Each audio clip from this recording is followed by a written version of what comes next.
तो चलिए, ये समांतर श्रेणी में पद ज्ञात करने के लिए एक फार्मूला होता है, उस फार्मूला को बताता हूं और उसी फार्मूले के सहारे हम लोग पूरे चैप्टर को बनाएंगे। तो इस फार्मूला देखिए, एक फार्मूला है Tn, जिसको Tn बोला जाता है, कभी कभी इसको An भी बोला जाता है। Tn बराबर होता है a plus n minus 1 into D. Tn बराबर a plus n minus 1 into D होता है, जहां पर a भी देखा जाता है कि जितने भी ये सब पद दिए गए हैं सबका कुछ न कुछ नाम है। तो सबको सबसे पहले हम लोग नाम से जानेंगे कि कौन क्या है।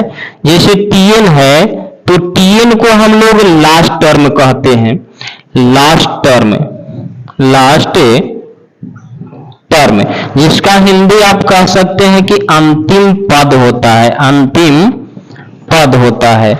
एन क्या है? केवल एन है जो नंबर को दर्शाता है, नंबर ऑफ टर्म्स है, नंबर्स ऑफ टर्म्स है, टर्म्स है, जिसका हिंदी अगर देखिएगा तो पदों की संख्या होती है, पदों की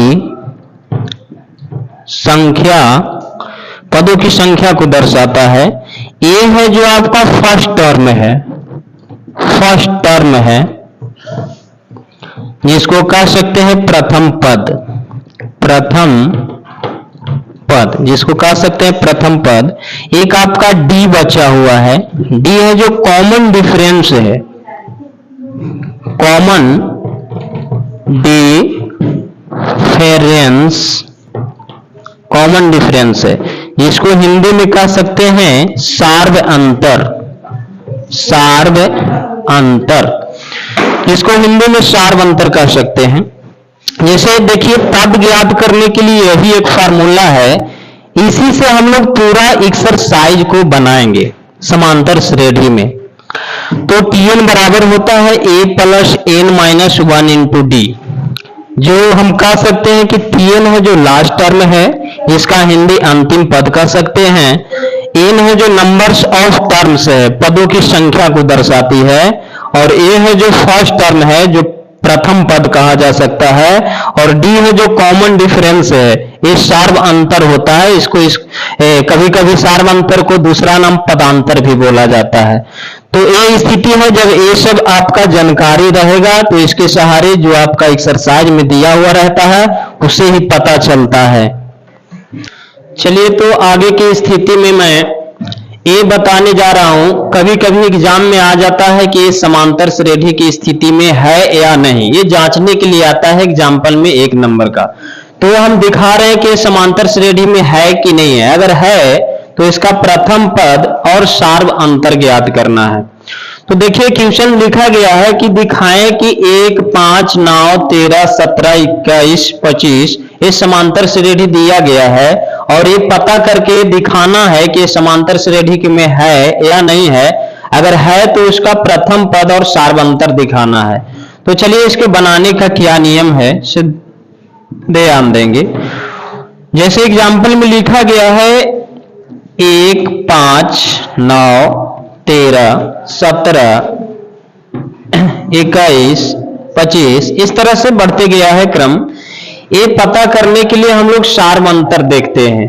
अगर सार्व अंतर के मतलब कॉमन होता है, सभी के अगर गैपिंग समान होता है सभी के बीच में, तो ये देखा जाता है कि समांतर श्रेणी की स्थिति में है। तो इसको निकालने के लिए ऐसे हम दिखा सकते हैं कि पहला पद है, ये दूसरा है, ये तीसरा है, चौथा है, पांचवा है, छठा है, सातवां पद है। इस प्रकार से T1, T2, T3, T4, T5, T6, T7 से इस तरह से हम लोग इंडिकेट किए। इसको निकालने के लिए नियम है, इसको क्या पता करने के लिए क्या बताए कि दूसरा पद में से पहला पद को घटाइए। तो अगर T2 में से T1 को घटाते हैं तो T2 आपका क्या है 5 - 1, यानी इसका ये कंप्लीट क्या मिला, रिजल्ट 4 मिला। अगर तीसरा में से दूसरा पद को घटाते हैं T3 माइनस अगर T4 करते हैं तो इसका रिजल्ट क्या मिलेगा, 9 माइनस क्या है 5, तो इसका रिजल्ट भी 4 ही मिलेगा। अगर इस तरह से और भी ज्ञात कीजिएगा तो आपका सार्व अंतर समान ही मिलेगा। ठीक है, T4 माइनस T3 कीजिए तो T4 कितना दिया गया है 13 माइनस 9, इसका भी कंप्लीट रिजल्ट 4 ही मिलेगा। इसे पता चलता है कि समांतर श्रेणी की स्थिति में है। तो जब समांतर श्रेणी की स्थिति में है तो प्रथम पद पूछता है। प्रथम पद हम लोग यहां से देखेंगे, जो श्रेणी दिया गया है तो जो पहली स्थिति में है वही प्रथम पद होता है। तो देखिए प्रथम पद यानी जिसको हम लोग ए बोलते हैं 1 हो गया। अब कहता है सार्वंतर निकालने के लिए, जिसे हम लोग डी से डिनोटेड करते हैं। सार्वंतर क्या दर्शाता है कि दूसरा पद में से पहला पद को घटाइए। तो दूसरा पद क्या है 5 है, 5 माइनस 1 करेंगे, ये आपका कंप्लीट रिजल्ट 4 मिला। तो इस प्रकार से हम लोग ज्ञात कर सकते हैं। तो चलिए आगे की स्थिति में मैं एक और एग्जाम्पल बताता हूं। जैसे प्रश्न देख रहे हैं कि किसी समांतर श्रेणी के 3 क्रमागत पद 5x प्लस 3, 8x तथा 9x प्लस 3 है, तो x का मान निकालना है। हर साल एग्जाम में पूछे जाते हैं। ये एग्जाम से रिलेटेड एक काफी बढ़िया प्रश्न है जो एग्जाम में पूछा जाता है। तो इसको हम लोग देखिए किस प्रकार से x का मान निकालेंगे। जैसे आपका इसमें देखा जाए सही तरीके से तो 3 पद दिया गया है। कौन कौन से हैं तो ये 5x प्लस 3 है, पहला टर्म हो गया, दूसरा 8x है और तीसरा में आपका 9x प्लस के 3 दिया गया है। इस प्रकार से आप ऐसे भी समझ सकते हैं T1 हो गया, ये T2 हो गया और ये आपका T3 हो गया। ये प्रथम पद कहिए, दूसरा कहिए, तीसरा कहिए। तो ये हम लोग निकालने का ये तरीका देखते हैं। जैसे निकालने का ये तरीका है कि जब 3 टर्म दिए हुए रहेंगे तो दूसरा पद में से पहला पद को घटाना है, इसके बाद बराबर करना है। इसके बाद क्या करना है बराबर में कि तीसरा पद में से दूसरा पद को घटाना है। तो आसानी तरीके से आपका x का मान निकल जाएगा। तो हम लोग इस प्रकार से कह सकते हैं कि T2 माइनस T1, इसके बाद बराबर करना है। फिर क्या करना है कि T3 माइनस के T2 करना है। तो आपका दिखाया गया है कि T1 कौन है, T2 कौन है और T3 कौन है। तो T2 आप देख रहे हैं कि 8x है, इसके बाद माइनस, अगर किसी के पहले माइनस लग जाए तो जो अगला पद होगा उसको ब्रैकेट से जरूर बंद करेंगे, नहीं बंद कीजिएगा तो आपका गलत हो जाएगा। तो T1 में आप देख रहे हैं कि 5x प्लस के 3 है, इसके बाद बराबर कीजिए। T3 आप देख रहे हैं कि 9x प्लस के 3 है, इसके बाद माइनस। T2 क्या है तो 8x, इसके बाद कैलकुलेशन कीजिए 8x माइनस ये आपका 5x हो जाएगा, माइनस प्लस माइनस 3 हो जाएगा। इसके बाद क्या करेंगे एक काम कीजिए, घटा दीजिए, 9x में से 8x चला जाएगा तो x बचेगा और ये आपका प्लस 3 होगा।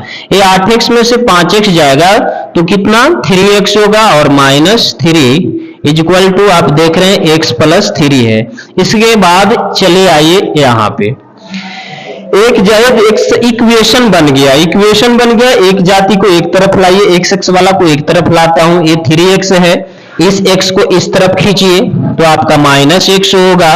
बराबर मैंने क्या बच गया 3 बच गया और इस 3 को उस तरफ ले जाइए तो ये प्लस 3 बन जाएगा। तो 3x में से एक x चला गया तो ये क्या बनेगा 2x बनेगा और 3 जोड़ोगे तो 6 होगा।